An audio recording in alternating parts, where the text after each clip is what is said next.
if you are coming to London and you want to save yourself some money, then me and Christy from Backpacking Bananas have some tips for you on how to save that cash when you're here. Yes, we do. So a lot of people actually that live near London don't even know this, so I'm not sure if you've ever heard this before, but there's this thing called the 2-for-1 days out deal where you can actually get 2 tickets for the price of 1 for a bunch of attractions around London, including the London Eye. That's so good. It's really good. And all you have to do is have a valid train ticket for the days that you want to book your tickets for the accommodation. I will leave a link down in the description box to how to get this deal. It's a little complicated, I'm not gonna lie. Actually, if you have round trip tickets to and from Gatwick Airport, then this is perfect because you'll have those tickets already and that qualifies you to get the 2-for-1 tickets. Oh, that's perfect. Yeah, it's really good. Is it a particular company? The Train Line is a company that just sells train tickets, so it's a deal that they have for London visitors. So. Really good to know. Link down in the description for that one. I don't know about you, but I love to eat and drink.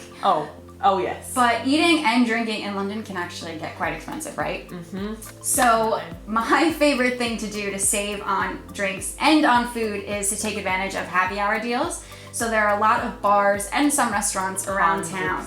Everywhere does it. Yeah, right? Everyone always has a happy hour. Yeah. They differ, the times that they go. I guess it depends on which place you go, but one in particular that has a really good deal is a place called Bar Soho. From 6 to 8 p.m. Monday through Friday, they have 50% off every single drink that they serve. I mean, I've gotten 12-pound bottles of wine there and split between 3 people. It's nothing. That is nothing. I mean, that's like pretty much getting it from the grocery store. And that's like unheard of in London, I feel like. I think the best way to find these places and these deals is actually just to walk around and look for the signs outside of places and just hop into some place that looks pretty decent. And it's always a little bit earlier on in the night that they have those deals, so get yourself out there early. Something that London has over many other cities in the world, I think, is that a lot of our museums here are completely free. Oh, amazing. And you have a video about free things to do in London, right? Yes, there's a video on my channel which we'll just link up here. It's called 10 Free Things to Do in London, and museums is a big one on there. They're actually really interesting to visit. I'm not a museum person myself,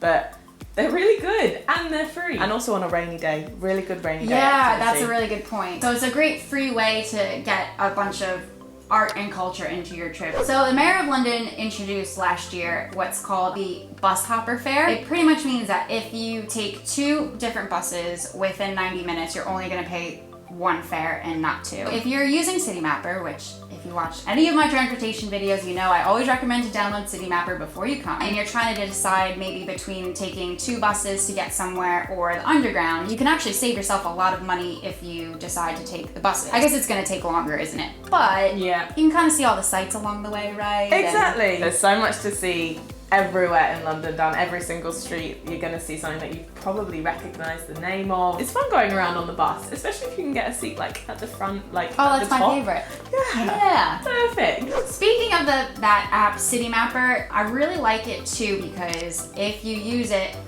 when you're trying to figure out how to get to from point A to point B, it also for each option tells you how much it's going to cost.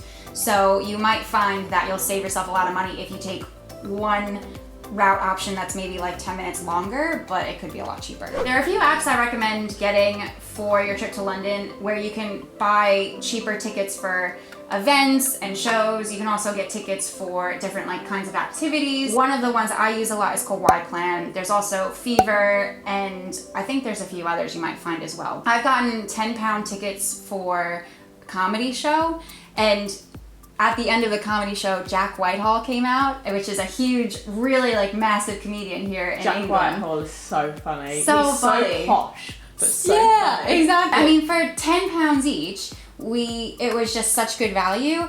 And I've gotten like movie theater tickets on there for 50% off, and there's just loads of like interesting things that you can buy from there, but you can also save money too. There's also a website which I really like to use called Time Out London, and it produces articles every single week which tells you the events that are going on in London that week. And a lot of the time these events are completely free, and it's stuff that you probably wouldn't know about if you didn't have a look, but normally they're really fun events to go on to. So before you visit London, or even just when you get there, just have a look at the Time Out London website and see if there's anything there that you'd be interested to go to. That's actually where I start if I'm like free on the weekend and I don't have anything to do and I'm kind of trying not to spend money, that is the first place that I go to, is that free list of things to do over the weekend. I'll leave a link down in the description box so you can kind of navigate to where that is. So these are our best money saving hacks for London. And we've actually gone and filmed another video over on my channel, which is the best travel apps to stay organized on the road. And all of the apps are free as well. So perfect if you're on a budget.